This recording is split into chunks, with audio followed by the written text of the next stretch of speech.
Okay, guys, welcome to another episode of Coaches Connected. Today we are joined by Guelfi Firenze offensive coordinator. Are you the head coach too, or just the offensive coordinator coach? Head coach. Head coach and offensive coordinator of the Guelfi Firenze, Marcus Herford. I've known Marcus for a little while, mainly on Twitter. We've exchanged conversations quite a few times, and I'm a big fan of his work. And I know that we've spoken many times after his games when he was OC at Milano. Some good offensive stuff there. Coach today is going to talk about some pass concepts that we can use in the British game and that he uses in the Italian game, and he feels that it really translatable to us and stuff that we can do. So I know that I'm looking forward to this. So with that said, Coach, as always, I'm going to pass it over to you and let you do your thing. So Sounds good. Coach. Sounds good, Coach Brawler. I appreciate you having me on, man. These concepts I'm about to go over, as you said, I make sure these past concepts are friendly to not only obviously import players. Obviously, they've played football all their lives, but I want to make sure the domestic players could be able to operate in these concepts as well with no flaw. So, a couple of things that I look for and running these particular plays, number one, what type of arm does my quarterback have? Okay, and great thing is all of these concepts, I would say, except for one, does require you to be able to throw it downfield a little bit. But at the same time, as I said before we got on, like if I just know my quarterback can't, drive the ball on some of these plays, then I would tweak it or find other plays that fit his style.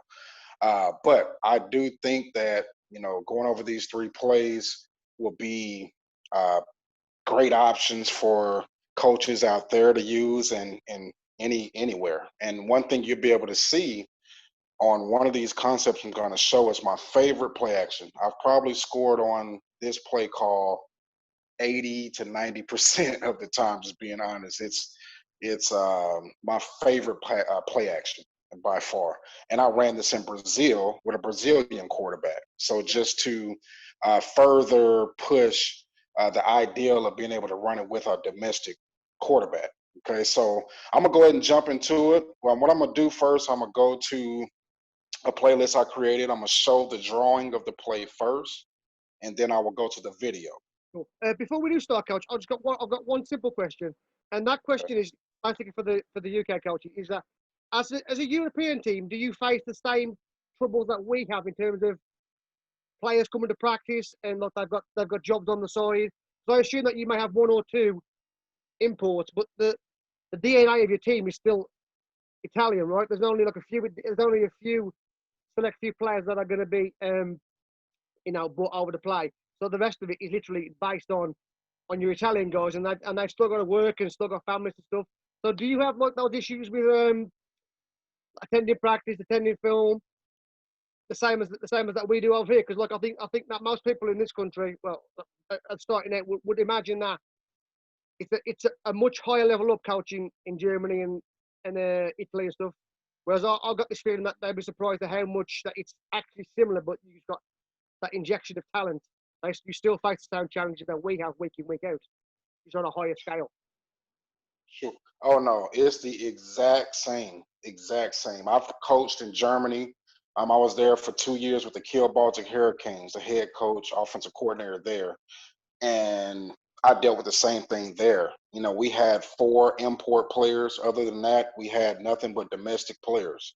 And so those guys had families, those guys had jobs, those guys had school. We had guys coming all the way from Hamburg, having to drive over 2 to 3 times a week, depending on how many practices we had that given week, having to drive over an hour away to come to practice. So I dealt with the exact same thing there. I came to Italy, dealt with the exact same there, and we're one of the Seamen were one of the most premier teams out there, and dealt with the exact same thing. And there's times I would come to practice and have three, maybe four linemen, and have to, throw a guy in there just to be able to get through a team session, or those things happen, and I got used to it, and it happened because of my playing time overseas. A lot of guys don't know I actually started out playing in France and in Istanbul, Turkey. So I was introduced to that ideal as a player. So when I came to back overseas from a coaching side, it was nothing new for me. So I was able to adjust pretty quickly to it. Same thing here with Guelfi. You know, I'm dealing with the same thing uh, here. So yeah, just so you coaches know, in the UK, it is the exact same issues that we face here. The key to it is number one, being patient with the process. Number two, just being understanding of their situations. You know, a lot of these guys don't get paid to play, so we got to be demanding, as in their attendance, but at the same time have enough, you know, vision of the situation to not, you know, pull these guys down so where they don't even want to come anymore. And then three, at the end of the day, you know, they're doing it for the love of the game. And so the guys we do have, we got to find, you know, ways to be able to work around that, and things I would do for film.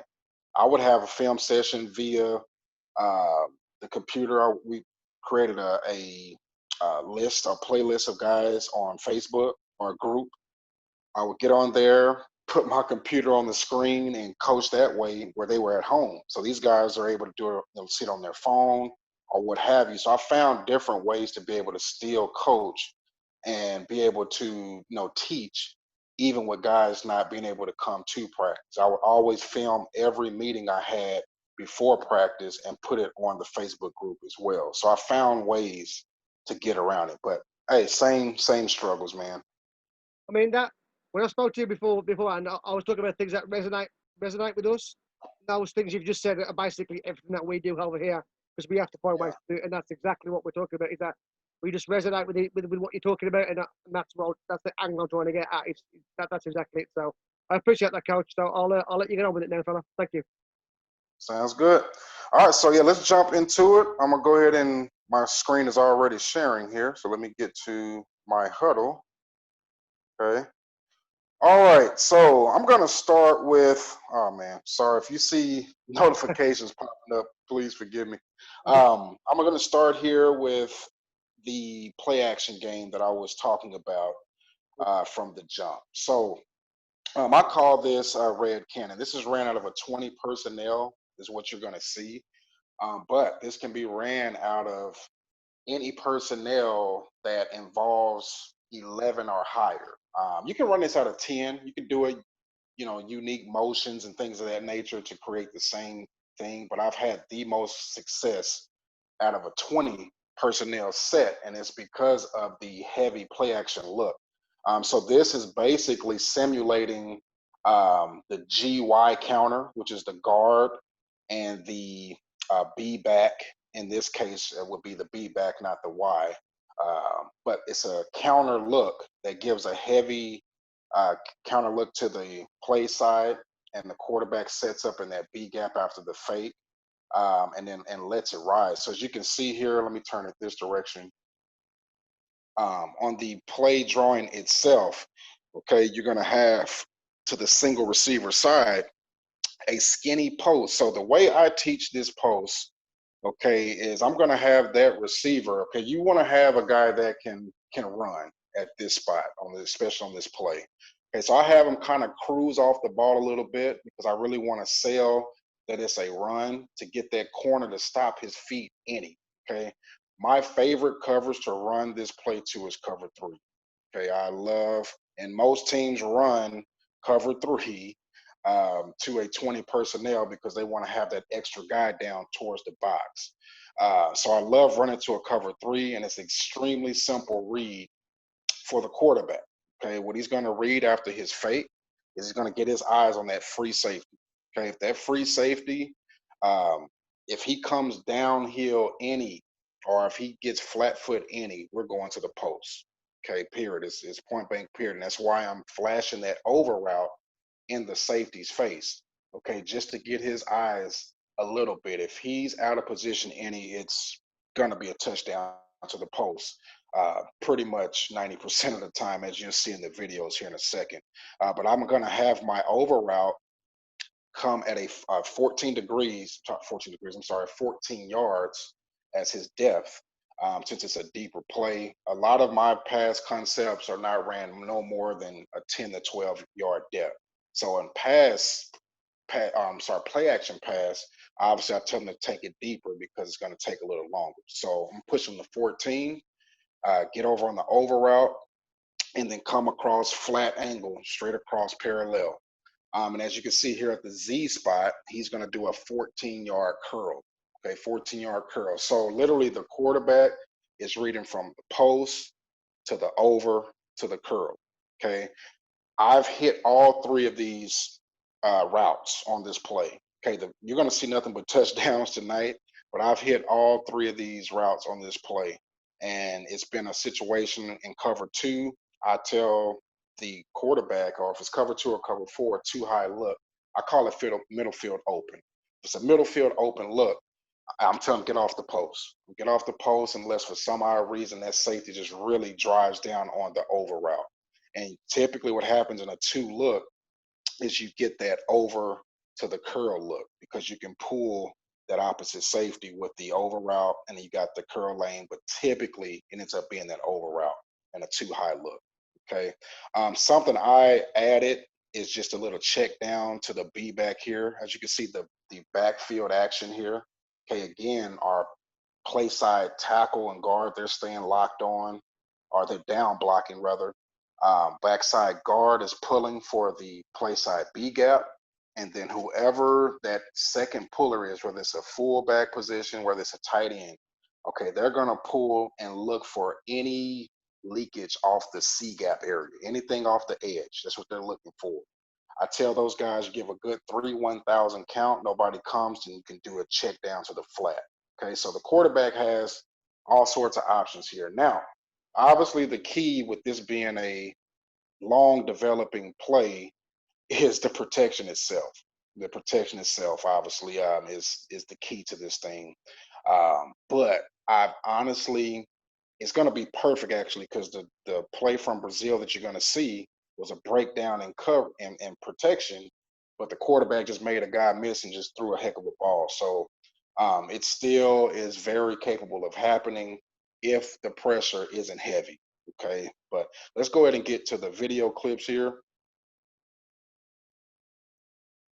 Okay, so as you can see here, just like the drawing you saw here, I got my double set to the left side, single receiver to the right. That single receiver is Xavier Mitchell. I'm sure anybody that has followed me as a coach know that he's been my receiver the past 4 seasons, 2 years in Germany, 2 years in Italy, and he was a leading receiver in both leagues. Dynamic player, and I also coached him in his senior year of college. So I'm sorry, the last 5 seasons. But I put him as that single receiver. As you can see, they're in a cover three look or middle field close look. Okay, so you got 6 in the box with the scroll down strong safety right there. Cover 3 look with that corner. You can't see the safety up top, but he's in the deep middle right there. But as you can see here with the action, okay, good fake. Okay, as you can see protection wise here, okay, they knew that we were a passing team. They knew that. So as you can see, the rush itself, and also you look at the scores 35-12. So maybe that contributed to the lack of pass rush. But I mean, I don't think there's any quarterback that wouldn't love to have that lane to pass in. Okay, but I'm going to rewind it here a little bit and just show you what this play action, how it affects just for that split second, even that strong safety coming down. He stayed flat foot. As you can see, the cornerback is slow getting out, and at that point, it's just let it up and ride. Okay, take it back. My slot does a heck of a job here, and as you can see, let me go back because this is important. A lot of times the quarterback gets caught, especially if you've hit the big ball most of the time. They get caught up on that play. And I want you guys to watch the over route here. Okay, this is exactly how it's meant to break open. Okay, if that strong safety does run and they pretty much double with the single receiver because he's been killing them, then look what happens with the over route. Okay. And pause it right there. Okay. So as you can see there, if he would have even held it a split second more, we got a second touchdown to the over route. Okay, he's wide open. But obviously, you know, X being the receiver he is, he pops off and does a great job on his route, cruises off, and then just takes off. Okay, keeps it skinny. Okay, if I had to give another coaching point on that for that single receiver, is to please stay skinny after he makes that post stem. Okay, because a lot of times where this play can become an issue in a single high look is if he brings it across the middle too much. Okay, we want to make sure he stays single, stays away, or I'm sorry, stays skinny, stay away from that high safety. Okay, so again, just one more time and we'll go to the next clip. Go to the next one here. Coach, can I just ask you a question before you move on? For sure. I've seen that that play a few times, so I know it's one of your favourites. But I do have a question regarding the QB's handoff on that play, where it's almost like a 360 spin. Is that something that you recommend, or is that just something that you toy with, or is it you hand off differently every time? No, that's a very good question. I love teaching the 360 spin on that play. And again, it's doing is giving a heavy illusion to it being a run. I wanted to really look all the way like a heavy, because what this play is doing is it's mimicking our counter play, which we ran quite a bit of. So I want it all to look the same. That's one thing I'm big on, is I'm trying to mess with the eyes of the defense. So if I can give them the exact same look from a quarterback's 360 to the B-back's pull to the guard's pull, the whole nine, I want to give that same illusion that it's a counter coming. So yes, I do teach the 360 turn on that play. And after he makes his turn, he sets up in that backside B gap. Okay, that gives him the extra protection time with everything in his eyes. Obviously, the key to that part is the QB has to do that 360 spin on the counter and maybe other stuff, so that it sells the fake, right? To the other counter. Absolutely. Yeah. Absolutely. That's the exact key. You know, I want to sell that key with the 360. Again, that's because that's how we run the counter action. Okay. All right, I'm gonna show this next one here. Again, the exact same play. You know, this is a Grant against Bergamo. Okay, this time we got an even lower corner. Okay. If you ask any of the coaches that's been with me, I know when this play is going to be a touchdown, honestly. I can tell, you know, based on, you know, how the coverage is, you know, especially with a guy like X up there one-on-one, or not so much one-on-one, but, you know, against a single guy, it's typically going to work pretty well. So this game, we had ran the ball well, and as you can see, the strong safety is already starting to cruise down. Okay, boom. Let me stop it right there. Okay, as you can see it, because of the uh, great play action, you look at the amount of guys that came upfield. Now, at this point, you're pretty much in trouble because you got two one-on-ones with your outside receivers, and then you have a linebackers pretty much going to end up dropping in zone, and we got the over route that's going to end up in that void. They do a great job with the pass pro here, setting up a great pocket for the quarterback to step up and throw. By the time they realized it was passed, it was just too late. So again, I'm just let it play all the way through. And I want you guys to look at this look at Xavier. I mean, he's ran this play for me again for 5 seasons. So he runs it to perfection. But number one is the way he comes off the ball. And then number two, look how skinny he is. Okay, how he almost is running this thing like a vertical. That's how I teach it. And if you watch here, that's what wins this play, because I'm able to stay away from that safety no matter what, unless he just takes off over the top. And if he does that, we got the over route. As you watch here, comes out cruise, cornerback stops, he keeps it skinny, boom. Okay, at that point, it's just win, just win. And again, the over route is starting to open, even with the linebacker retrieving it over top. Coach, do you have a preference on X's route there, on that single slow receiver? Do you have a preference if he goes inside or outside, or is it just a case of beating the man any way possible and then hitting that skinny and then turning into a skinny post? So you're not fussed on whether it's going to be inside release or outside release. You don't care as long as you beat your man. Not as long as I beat him. long as I beat him, I care less, because at the end of the day, if you get to teaching too much on that, then you got guys overthinking which way to go on the release, and it's slowing down the action. So I tell them, once you get out of your your stall on the beginning of the route, once you see where that corner gives you, which angle, which area he gives you to go to, just take it. Wherever he gives you, just take it. I do not overcoach that at all, which is another key point for coaches out there from the UK. We don't have to overcoach simple things. Something that's simple. I just want to win. I just want to win the route. So yeah, I definitely just tell them to win it, no matter which angle. Okay.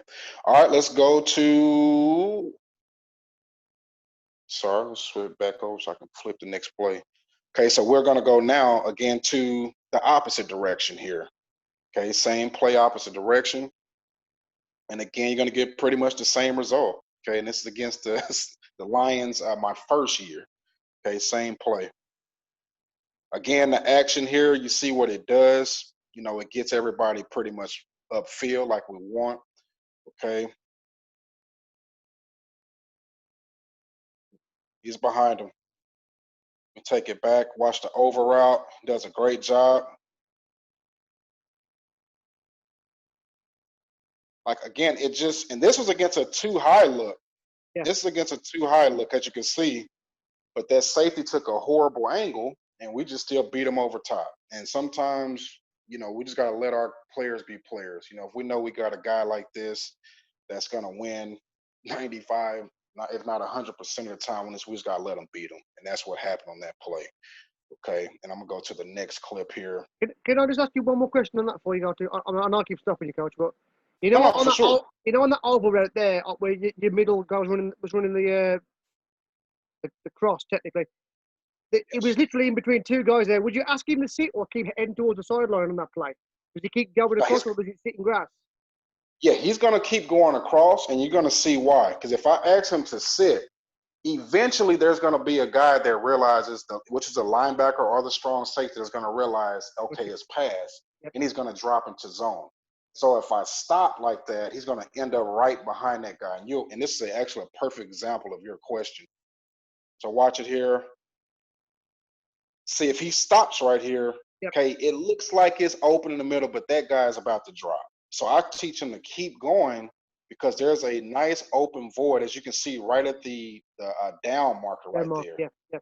Now, my cross route on this, actually, if we go back, he's too short. Okay, he's too shallow on his depth, first off. So that makes it look a little more cloudy. But if he pushes us to 14, he's even more open right there where that down marker is. Okay. Here we go again. Now, this one was a very long touchdown. I think this was like an 80 or 90-yard touchdown on this. And again, I want you just, again, to watch how Xavier sets this guy up, man. He does a heck of a job.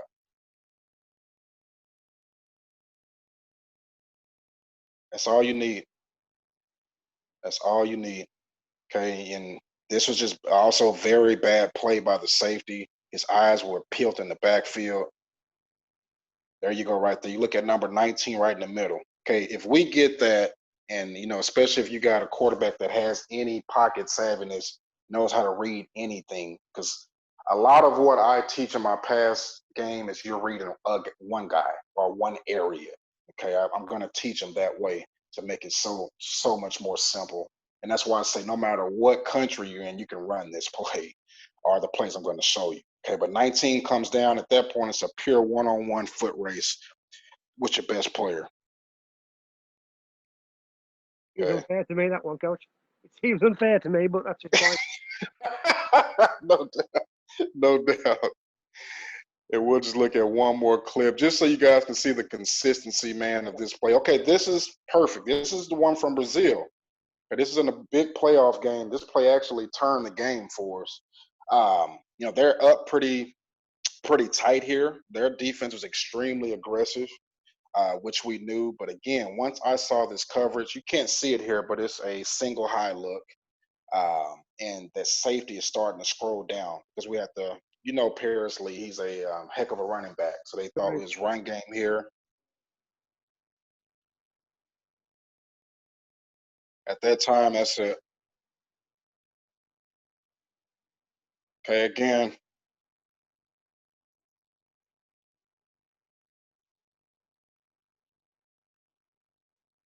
again, that's ran in Brazil. So again, it Exactly. doesn't matter, and that was with a Brazilian quarterback.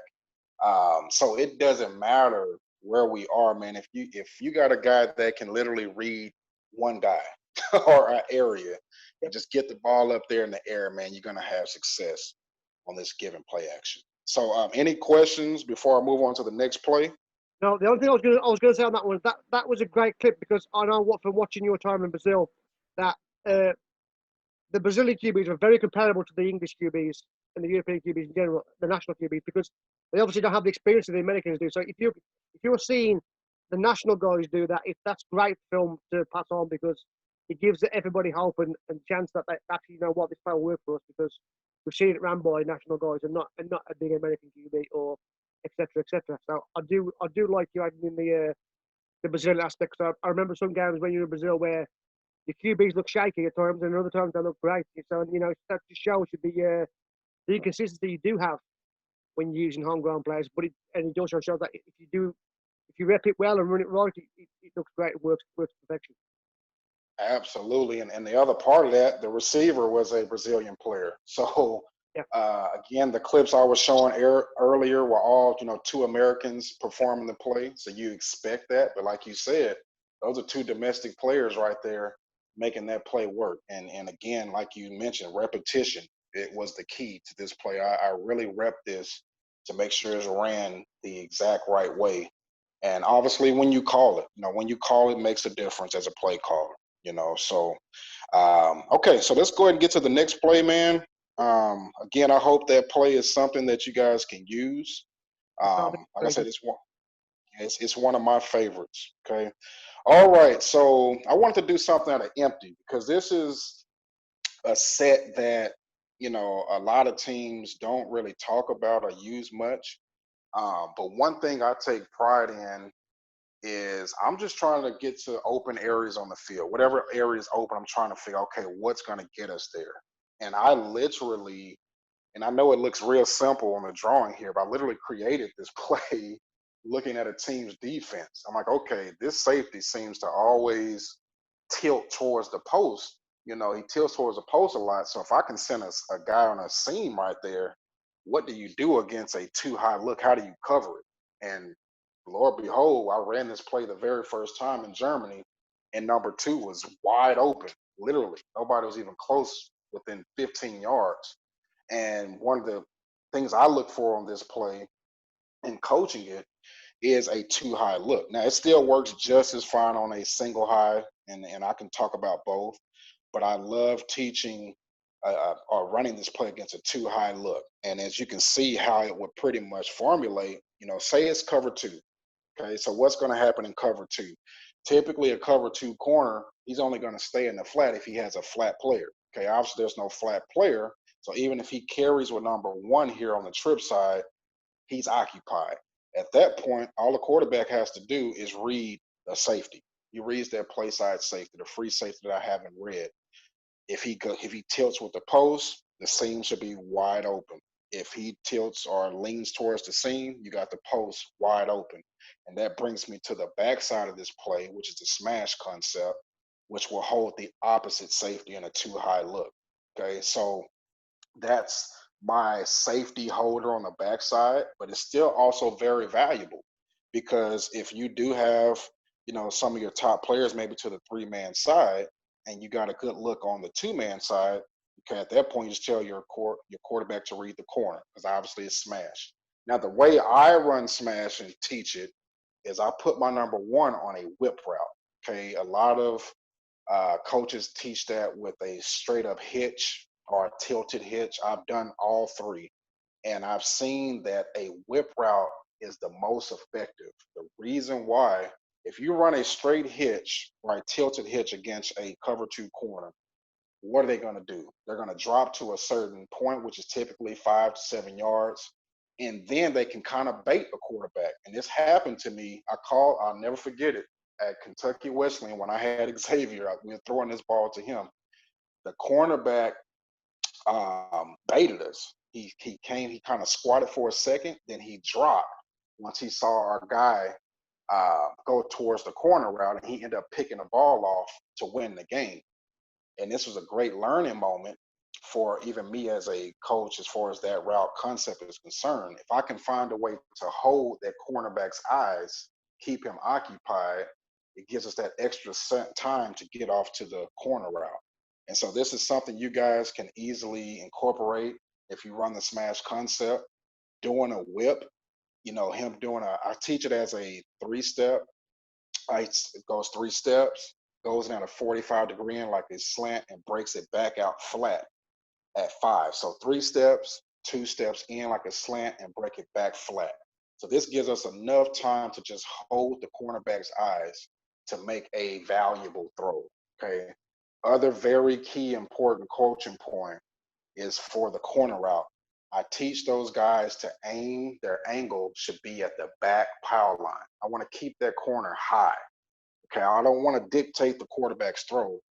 I want the throw to dictate where we catch the ball. Okay, so that's something else I'm very, very stickler on with my receivers or whoever's running that route, is to make sure he keeps that corner high and not start to drift towards the sideline and pretty much give the quarterback only one option to throw it, which is flat.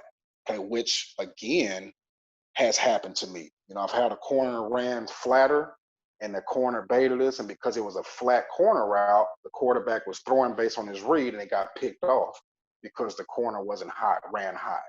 Okay, but any questions before I go to the film portion here? Not really, Coach. I mean, the only thing I would ask personally on this is would this be a pre-snap read either side, or would it be a post-snap read either side?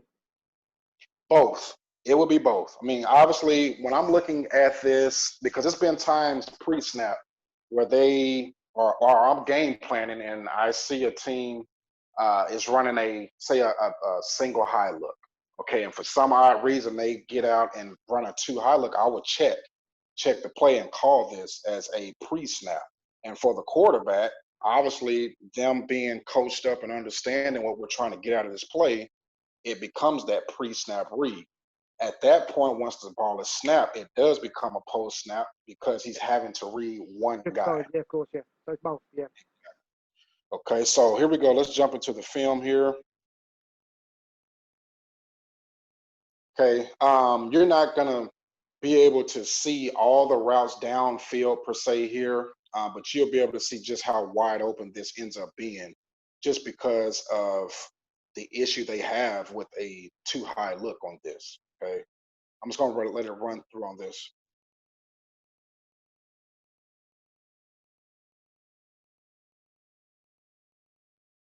I'm gonna go back. As you can see, the guy who caught the ball is number 2 here. So what I did to I wanted to create, because I'm very big on creating issues with the defense's eyes. So I know if I put number 3 as my top receiver, which is Xavier here, if I put him there, more than likely that safety is going to tilt towards him and take him on that post route, which is exactly what he did. As you can see, the corner is off here, which is perfect for me because now I can control him with this out route with the heavy vertical push, and then doing the out route at 12 holds him. Okay. Now what I also teach on that, I didn't draw it, is if they're in a cover two look, then I tell that guy just to stay on the vertical. I don't tell him to do an out route to that. He just stays on the vertical. At that point, it still becomes a 2-on-1. But anyway, here, as you can see, the number 2 receiver, he was probably one of the fastest guys on our team. So I understood, okay, if I get my best receiver to take the safety's eyes, I control the corner with the out route. It's just a foot race with the guy over number 2, which he's in zone. So he doesn't even affect us here. Okay.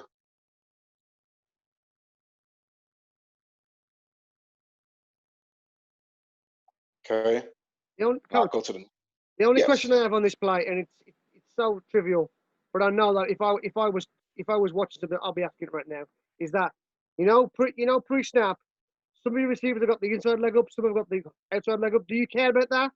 Some coaches are really big on having one foot or the other. Yes, actually, I am. Well, actually, here, well, yeah, my outside receiver, he's the only one that didn't. Which that kid, a lot of times, he kind of did the opposite of what was coached most of Okay. the time. But I am kind of a, I'm kind of, I am. I'm not going to say I'm a stickler on that, but I do prefer the inside leg being up. Now, there's times the way I've taught my receivers when there's certain releases that have to be made based on man coverage, then I don't care because there's certain releases I do teach inside foot back on. But for the most part, I like that inside foot to be up, but I'm not a huge stickler on it. So it's not something that I just go crazy if their inside foot is not up.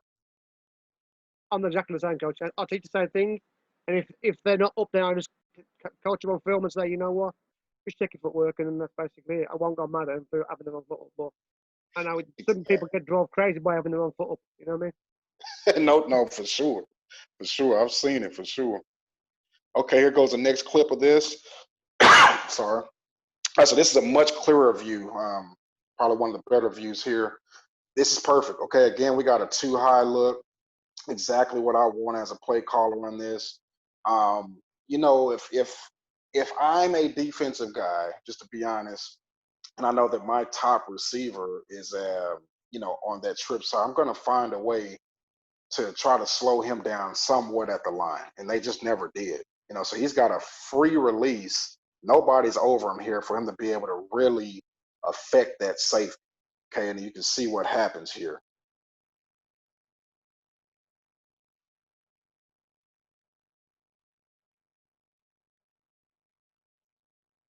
Now I'm gonna rewind this. As you can see, this was just Luke being Luke.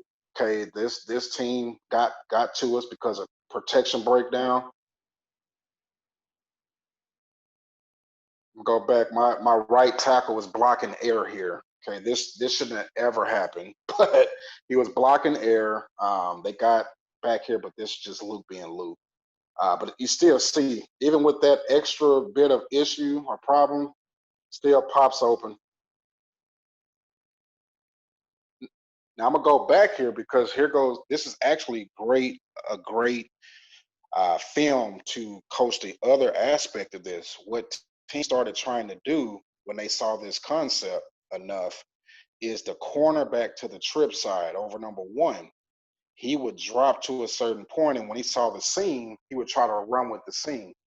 And so I told Luke, just you're gonna have to look from the safety. Once you made your decision that you're going to the seam, now your eyes have to tilt to that corner to see if he's gonna drop off of it. And he was good enough to make it happen. I wouldn't coach it that way, probably to a domestic guy, only because it just adds an extra level of thinking Yeah. that you just don't need. It's too much. But he could handle that. But you can see how this could have ultimately been slowed down because that corner could have took the seam.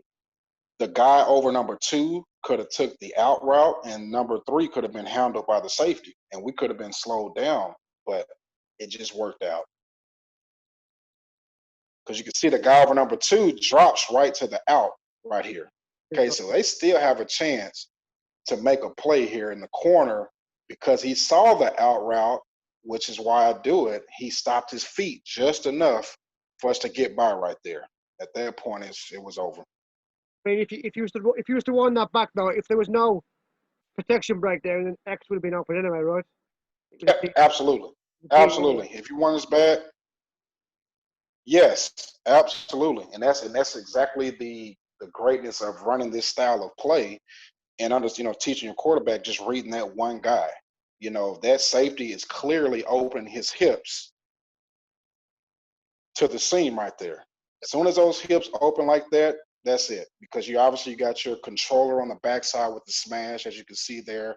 There's nothing but open field in the middle. You still got a touchdown to X. Absolutely. Right, that's a great concept, coach. That's a great concept. Awesome. Thank you. And we'll watch it one more again here.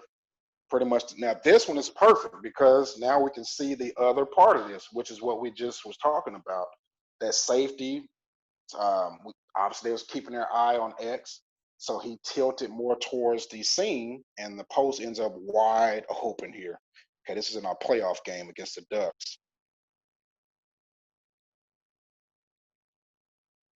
I mean, wide open in the middle of the field. Okay, at that point, it's just the number 3 guy beating the linebacker who's dropping over the middle, which those guys will never be able to get to a post route unless they just drop in a Tampa type look.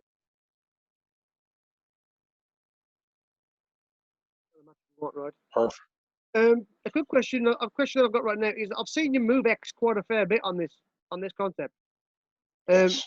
Is that something that you look to do? Is like move your best guy around to create problems for the defense in other aspects? So if you run that play 3 times with your best guy on the inside on number 3, and you flip it around and you run him at number 2, or do you actually pick on a defender if you know he's weaker or if you think the Both.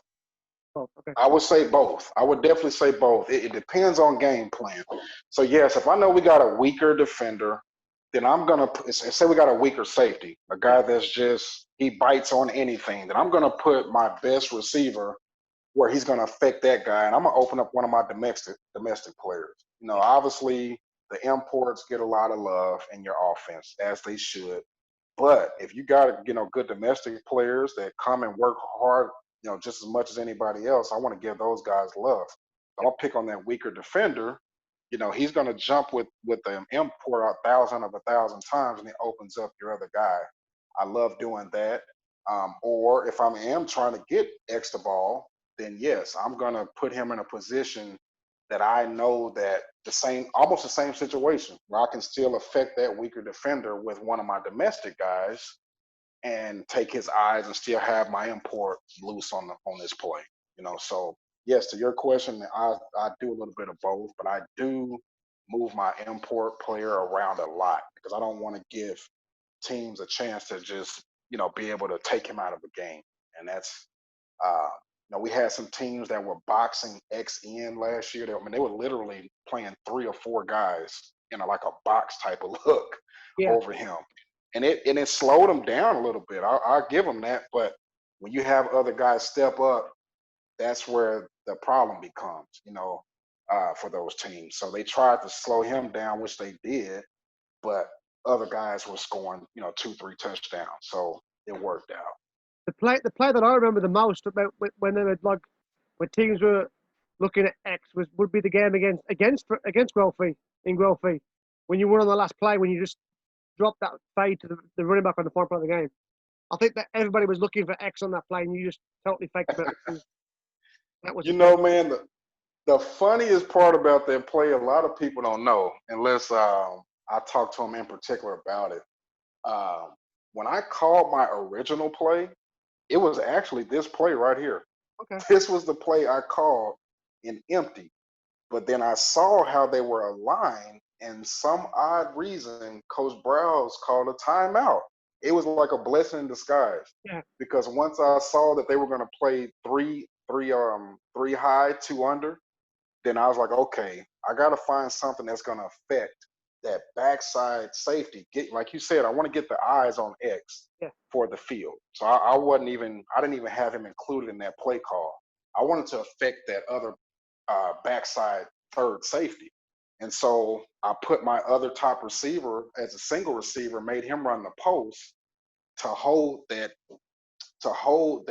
safety, and I sent my running back on a wheel route out the backfield. And so again, if you got a 3 over, 2 under look, what should have happened is the safety should have passed the post off to the middle safety, but he didn't.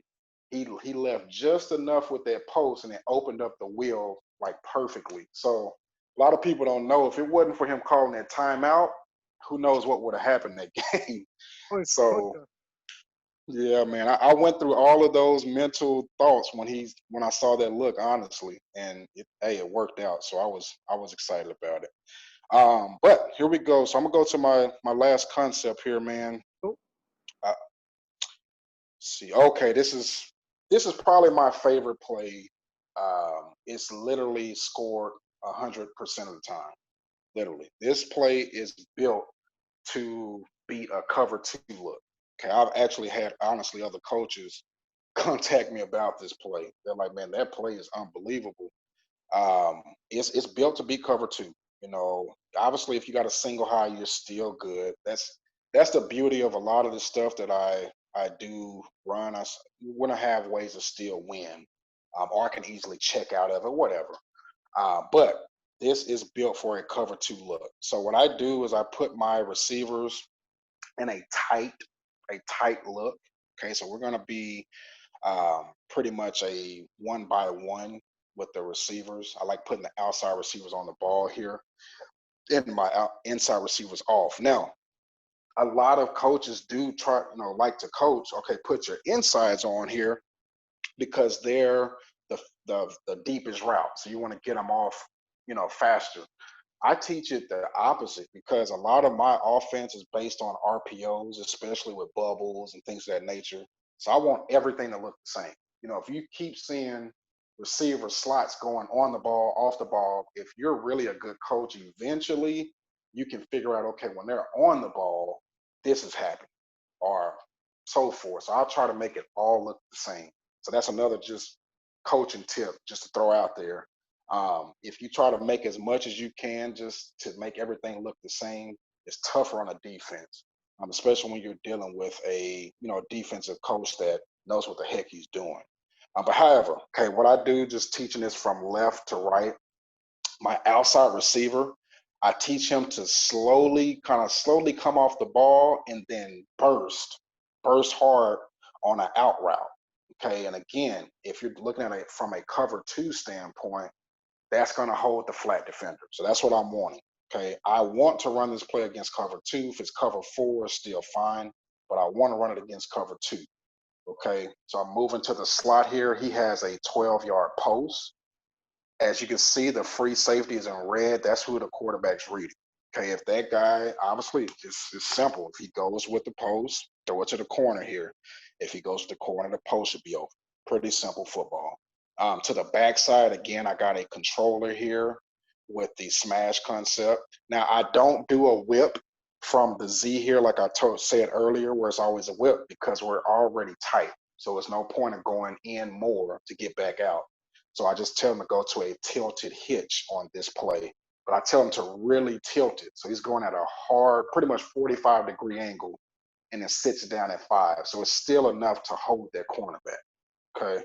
At this point, the running back, he's going to take the best release he can out the backfield because I prefer, obviously, outside the box. But there's some times where the end just, comes wide, or if they're in a 9 or what have you, where he has to go inside of that end and then get to his corner route. Again, I teach that corner route to stay high on his angle.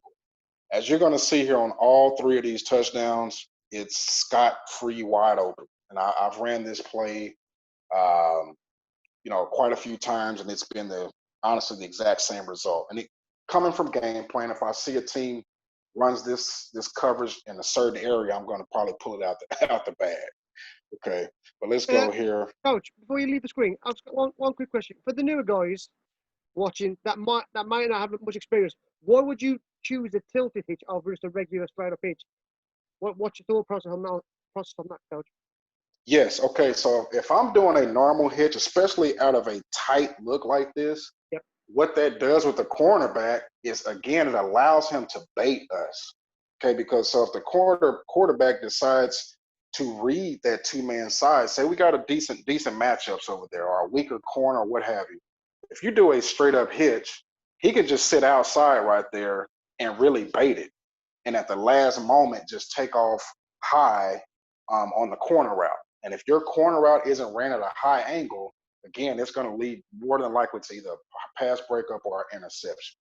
A tilted hitch, again, it grabs the cornerback's eyes because his job is what? The flats. So he has to honor a guy coming to the flats. He has to. If you go just straight vertical inside of him, he can play with that. Okay, yes, he's going to still sit there because it's technically a flat player, but it's a vertical stem and he's outside, outside leverage. So he can kind of mess around with that. But at a tilted angle, it really gives us a chance to affect that corner and grab his eyes. So that's why I teach a tilted hitch over a straight up hitch, especially on this type of concept. You're literally forcing the quarterback to stay with the receiver, right? He can't really cheat him. He has to stay with him because of the way he's going. Absolutely. That's exactly that's what's gravity. That's how I know tilted hitch. Like, I've only heard it a few times, but that was a great description, Coach. That's exactly how I've heard it before, and that's pretty much to a T what you just said. So I've never ran it myself, but I might do after this. Awesome. Okay, hold on. Oh man, I thought I put my. Okay, I'm gonna go to my film on this. For some reason I thought I put the Coach, no problem. plays on there. Be quick here. Here. Righty. Here we go. All right. A lot of film. Oh no, this is not right. I'm sorry. Sorry. Back on it. I'm sorry. Let me go back. Okay. Where you at, fella? Oh man. It's supposed to be these last 3 plays. Okay, that's not it. I'm just gonna go through it this way, man. No problem. There we go. All right, now this is against this is in a championship game against Potsdam. Okay, so again, I'm trying to really free up my running back here. So I'm gonna put my top receiver at number 2 to the read side, which is X, as you can see here in the slot, to the boundary. Let me also say this real quick coaching point as well on this play. I like running the 3-man route side to the boundary. Okay, the reason why, if you do it to the field, they can still recover on this play. Okay, but if you do it to the boundary, everything happens so quick. There's no way that safety can get back to the other side. Oh man. Oh, hey, sorry. Right quick. Let me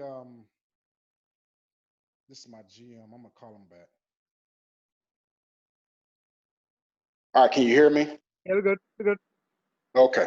All right. So I love running this to the. I love running this to the boundary again because it happens so fast. There's no way that safety can recover. So you're going to see that here if you watch. The quarterback is reading his safety.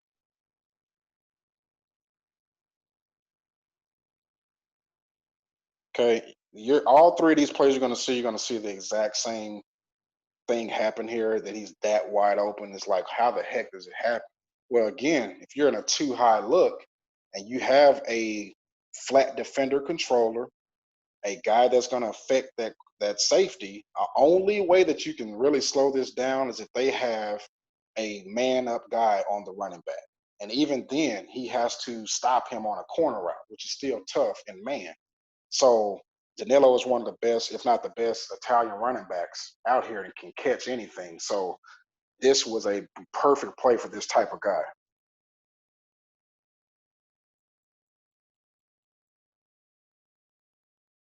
Okay, let's go to the next clip. You'll pretty much see the same action here. Oh man, what did I just do? I'm sorry. Let me find it again. Should it be? Okay, that's this one here. All right. So this one's a little bit deeper here. Gonna get this now. This one you're gonna lose the routes on the screen, but you're gonna see how open that Danilo ends up, because as you can see, I don't know if you can tell, there's a corner. You see a little bit of piece of a helmet right there. That's the corner. The safety is back there as well. He's back kind of an outside leverage, but he goes with the post. And again, Danilo's ends are wide open. Okay. I mean, it's just pretty tough.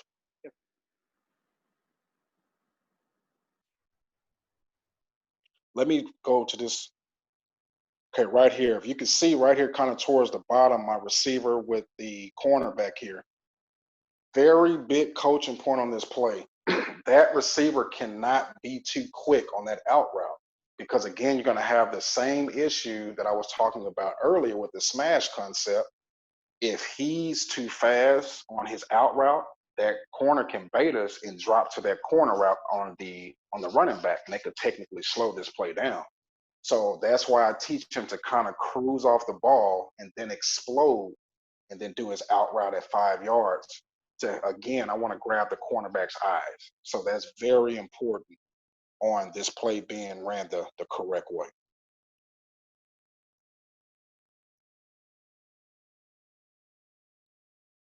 Okay, let's watch the last clip here. Same thing. Boom, boom, should be right here. Okay, this was against Swarco Raiders. Okay, Swarco Raiders. Again, they were a big too high team. So I knew if I was able to get this out the bag, it was going to probably be a big play for us. And sure enough, it was. And this is ran to the right side, actually.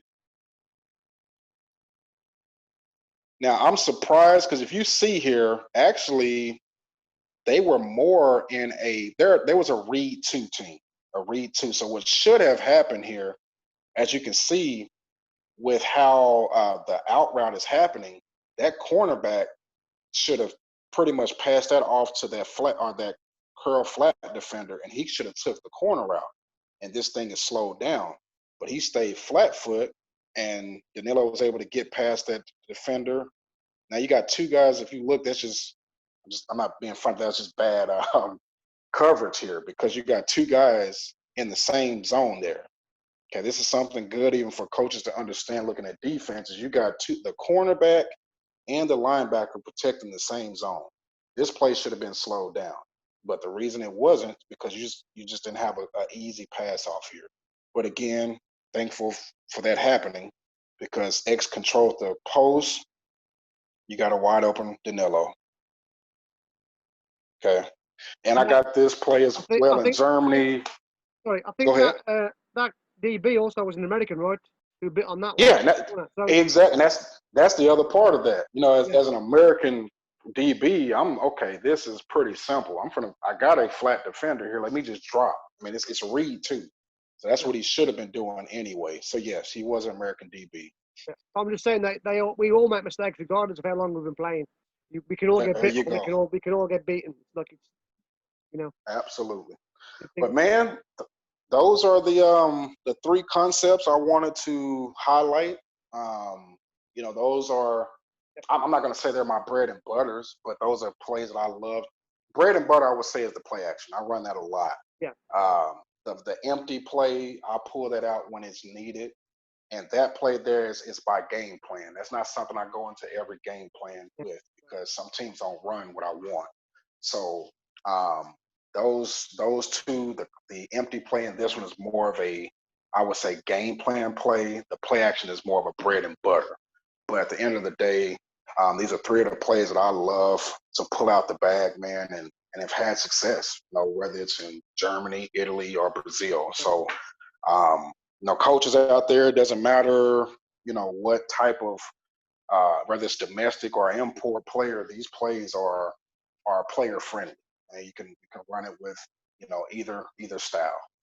The thing that I've got from this short video at the inside of your mind is that you like putting defenses in conflict.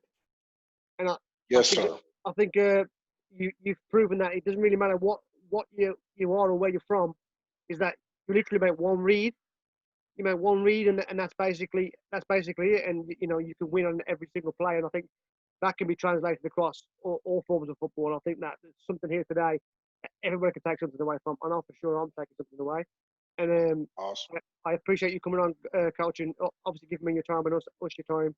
And thank you for everything you've done. I appreciate it, buddy. Hey man, no problem, man. I wish you the best with with everything's going on. I know you guys' season got canceled as well. Yep. But you know, I'm sure we're all dealing with it the same. It gave us some extra time to be able to hone in on our skills. I know that's what I've done. I've really been able to study more, look at different things, and so we actually get started back up here next month for our off season, our second off season portion, and then showtime, man. But you guys be safe out there, man. Again, Coach, thank you for your time, buddy. I appreciate it. Thank you very much. Thanks for joining us.